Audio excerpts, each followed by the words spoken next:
Praise the Lord. எல்லாரும் சந்தோஷமாக இருக்கிறீங்களா? கர்த்தர் நமக்கு கொடுத்த இந்த புதிய நாளுக்காக கர்த்தரை ஸ்தோத்திரிக்கிறேன். இந்த காலை நற்செய்திக்கு உங்களை வரவேற்கிறேன். இந்த நாளுக்குரிய வார்த்தையை நாம் கேட்க போகிறோம்.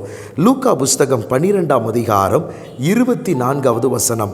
காகங்களை கவனித்து பாருங்கள், அவைகள் விதைக்கிறதும் இல்லை, அறுக்கிறதும் இல்லை, அவைகளுக்கு பண்டசாலையும் இல்லை, களஞ்சியமும் இல்லை, இல்லாவிட்டாலும் அவைகளையும் தேவன் பிழைப்பூட்டுகிறார். பறவைகளை பார்க்கிலும் நீங்கள் எவ்வளவோ விசேஷித்தவர்களாயிருக்கிறீர்கள். பாருங்களேன், எவ்வளோ ஒரு அருமையான ஒரு வார்த்தை. வேத வசனம் மிக அழகாய் சொல்லப்பட்டிருக்கிறது.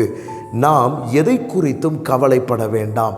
காகங்களை பாருங்களேன், அது விதைக்கிறது இல்லை, அறுக்கிறதும் இல்லை, அது பண்டசாலையில் கொண்டு போய் சேர்க்கிறதும் இல்லை. ஆனால் அவைகளையும் தேவன் பிழைப்பூட்டுகிறார். நாம் அவைகளை விட நாம் விசேஷித்தவர்களாயிருக்கிறோம்.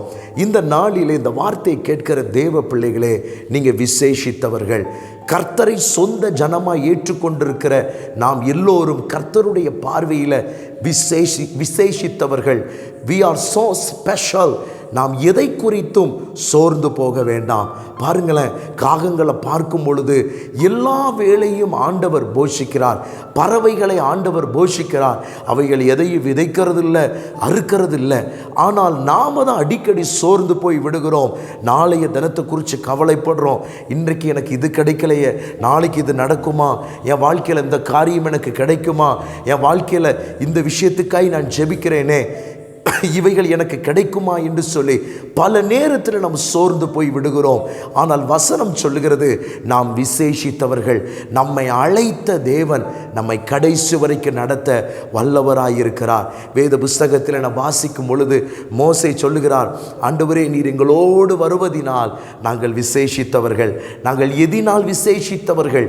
நீங்கள் எங்களோடு வரீங்க ஆண்டவரே. அந்த 40 வருடம் தேவன் தம்முடைய பிள்ளைகளை ஒரு குறைவின்றி நடத்தினார். எல்லா நேரமும் அவர்களுக்கு போஷித்து ஆகாரத்தை கொடுத்து அதே வனாந்தரத்தில் தேவன் அவர்களை நடத்தினார். அதே போல் இந்த நாளில் உங்கள் வாழ்க்கையில் தேவன் நடத்துவார். இந்த தேவை எனக்கு அதிகமாக இருக்கிறதே, இந்த கடன் தொல்லை எனக்கு அதிகமாக இருக்கிறதே, இது மாற வேண்டுமே என்று நீங்கள் ஜெபித்து கொண்டிருப்பீர்களே, ஆனால் என் கர்த்தரால் அது மாற்ற முடியும். அவர் அன்றன்றுள்ள ஆகாரத்தை நமக்கு தருவார். தேவைகளை சந்திக்கிறவர் மட்டுமல்ல, நாம் எதிர்பார்க்கிறதற்கு மேலாகவே ஆசீர்வதிக்கிறவர். ஒன்றே ஒன்று தான் நம்ம செய்யணும். நாம் எதை குறித்து முறுமுறுத்து விடக்கூடாது. நம்ம தவறான அறிக்கை செய்து விடக்கூடாது. நாம் சொல்லணும், ஆண்டவரை, காலையிலே காகத்தை போஷிக்கிறவர், பறவைகளை போஷிக்கிறவர், எங்களையும் போஷிக்க வல்லவர். அவரை துதிங்க, அவரை உயர்த்துங்க.